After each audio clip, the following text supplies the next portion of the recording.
కడుపు నిండా ఉన్న ఫీలింగ్ లేకపోతే రాత్రిపూట నిద్ర పట్టట్లేదండి. పైపెచ్చు బుర్రలో ఏదో రకంగా ఉంటుంది. అయ్యో నేను సరిగా తింటలేదేమో అని చెప్పి. మరి పైపెచ్చు నాకేమో షుగర్ ఉందని. కొంతమంది అయితే అబ్బే ఒబేసిటీ రాకూడదు, కొవ్వు కరిగిపోవాలి, స్లిమ్గా ఉండాలి, కోరికలన్నీ ఉంటాయి. కానీ కడుపు మాత్రం ఎప్పుడు నిండుగా ఉండాలి. ఏం చేయాలి? ముఖ్యంగా రాత్రిపూట ఏం చేయాలి, రాత్రిపూట ఏం తినాలి అని చెప్పి చాలామంది అడుగుతున్నారండి. ఒకప్పుడు నాది కూడా ఇదే సమస్య. నేను ఎలా ఓవర్కమ్ చేశానో చూద్దామండి. మొదట్లో రైస్ మానేశాను, ఆ తర్వాత చపాతీలు తీసుకున్నాను. ఇప్పుడు కాదు, ఒక 20 years బ్యాక్ అండి. తర్వాత అర్థమైందండి, ఓహో రైస్లో ఎంతైతే గ్లిసమిక్ ఇండెక్స్ ఉందో ఈ చపాతీల్లో కూడా అంతే ఉంది. ముఖ్యంగా కార్బోహైడ్రేట్స్ అండి అంతే ఉన్నాయి. ఇవి అంత తేలిగ్గా అరగవు. మనం ఎంత వర్కౌట్ చేసినా కానీ జీరో చేసేస్తాయని చెప్పి తర్వాత అర్థమయ్యి ఇంకా జొన్నలు, సజ్జలు, రాగులు ఉన్నాయి కదండి. ఎంత నెలకు గట్టిగా ఎంత తిన్నా కానీ ఒక మనిషికి 2-3 కిలోలు మించి తినలేము. 100-150 రూపాయలకి మించి అయ్యే అవకాశం కూడా లేదండి. వాటికి ట్రాన్స్ఫర్ అయిపోయానండి. మరి కడుపు నిండా తింటున్నారా ఈరోజు అంటే బ్రహ్మాండంగా కడుపు నిండా తింటాను, హాయిగా నిద్రపోతానండి. ఎలా అంటారా?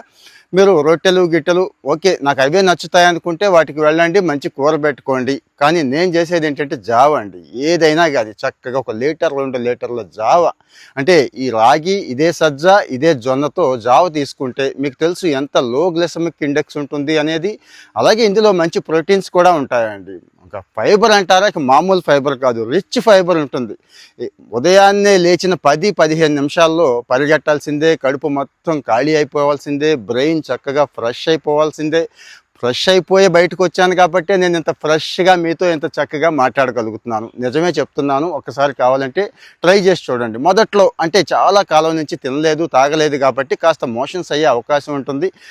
కొద్దిగా జావలు స్టార్ట్ చేసేయండి అని చెప్పడం నా ఉద్దేశం అండి. సో లేదు, ఈ జావలు ఎవడు తాగుతాడండి అనుకునేవాళ్ళు, ఇక మీకు తెలిసిందే ఉంది, ప్రత్యేకంగా కాయగూరలు వగేరా ఉంటాయి కదా, కాస్త ఎక్కువ పెట్టుకోండి. ఒక రొట్టెలు 1-2 చేయించుకొని చేసుకోండి.